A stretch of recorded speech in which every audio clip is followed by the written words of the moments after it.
The sky above the small village was painted in a thick gray, heavy cloud swirling with a menacing promise of rain that no one could escape, and among the crumbling huts and narrow muddy paths, there lived a boy named Armin, known to everyone as the boy who never had much, but always carried a heart bigger than the river that carved through the valley. His father had passed away when he was barely 8, and his mother worked long hours in the fields of the rich landlords, leaving Armin to grow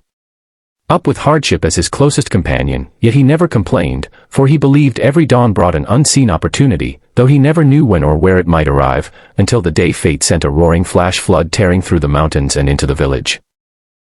The rain began like any other storm, but within minutes, the peaceful river became a monstrous torrent, pulling away bridges, huts, and livestock, while villagers scrambled to higher ground, screaming and clutching their children, and Armin, barefoot and shivering, rushed toward the sound of chaos without a second thought, his eyes sharp and his steps fast, for he had always been the first to jump into danger when others held back. As he reached the edge of the rushing water, he saw her, a woman,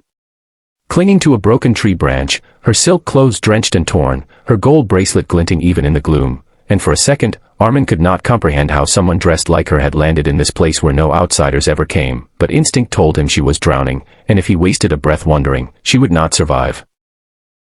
With no rope, no raft, nothing but his young arms, Armin leapt into the violent current, fighting the surge as it pulled him under again and again, until he reached her trembling hand, gripping it with all his might, refusing to let go even as waves battered his face and debris sliced against his skin. He shouted above the roar, urging her to hold tight, and with every ounce of strength, he dragged her toward a jagged rock protruding from the flood, where he managed to anchor her for a moment,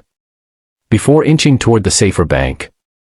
The struggle lasted minutes that felt like hours, and by the time Armin collapsed on the muddy ground with the unconscious woman beside him, his chest heaved like bellows, and villagers gathered, staring in shock at the boy who had risked everything to pull out a stranger. Some shook their heads, saying he was foolish to gamble his life for someone he did not know, but others saw in his bloodied hands and determined eyes a courage that could not be measured by coins or possessions, and though Armin himself simply sat gasping, looking at the pale face of the woman he had rescued, something deep inside him whispered that this moment was not ordinary, that his life had just shifted, though he could not imagine how. When the woman awoke, her eyes wide and glassy, the first thing she saw was Armin's torn shirt and mud-streaked face. Hovering above her with concern, and though she tried to speak, exhaustion silenced her voice. Armin offered her water from his rusty tin bottle, and she drank with trembling lips, her gaze lingering on him with a strange mixture of gratitude and disbelief, for no one had ever looked at her as if she were simply human, not the powerful figure her true world outside this valley knew her to be.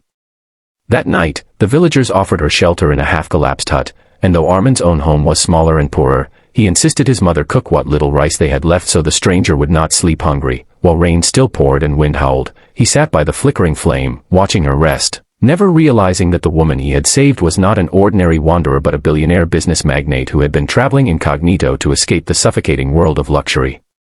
and that her presence here was about to rewrite his destiny.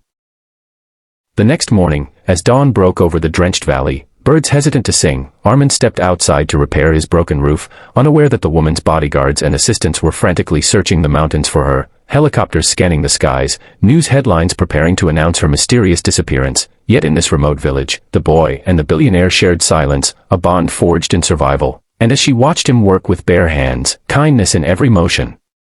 she thought to herself that this boy had given her something no wealth could buy, his courage, his heart, and his humanity.